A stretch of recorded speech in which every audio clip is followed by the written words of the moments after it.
हज़रत मोहम्मद सल्लल्लाहु अलैहि वसल्लम की कहानियों में एक अहम पहलू उनका इन लोगों के साथ ताल्लुक़ है जो उनकी दावत और पैगाम को समझने की कोशिश करते थे। उनमें से एक यहूदी जूद का जिक्र भी है जो उनके ज़माने में था। एक वक्त था जब हज़रत मोहम्मद सल्लल्लाहु अलैहि वसल्लम मदीना में रहते थे। इस वक्त कुछ यहूदी लोग उनकी तालीमात और उनके पैगाम को समझने आए। ये लोग मुसलमानों के साथ बहस करते थे और इस्लाम के मुख्तलिफ पहलुओं पर सवालात करते थे। इस सिलसिले में एक यहूदी आदमी अब्दुल्ला इब्न सलाम ने इस्लाम को समझा और उन्होंने हज़रत मोहम्मद सल्लल्लाहु अलैहि वसल्लम की तरफ दावत देकर उनका जिक्र सुना।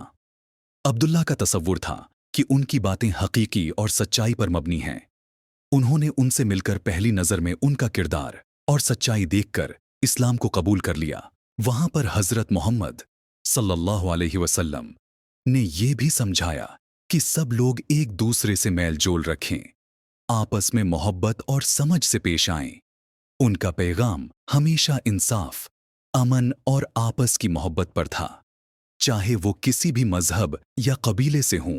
अब्दुल्ला इब्न सलाम ने इस्लाम कबूल किया और उसके बाद उन्होंने इस्लाम की तालीमात को अपने कबीले के लोगों तक पहुंचाया।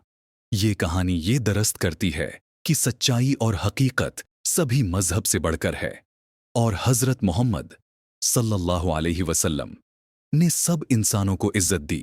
ये हालात दिखाती हैं कि इस्लाम एक आलमी पैगाम है जो सब इंसानों के लिए अमन और इंसाफ का रास्ता दिखाता है।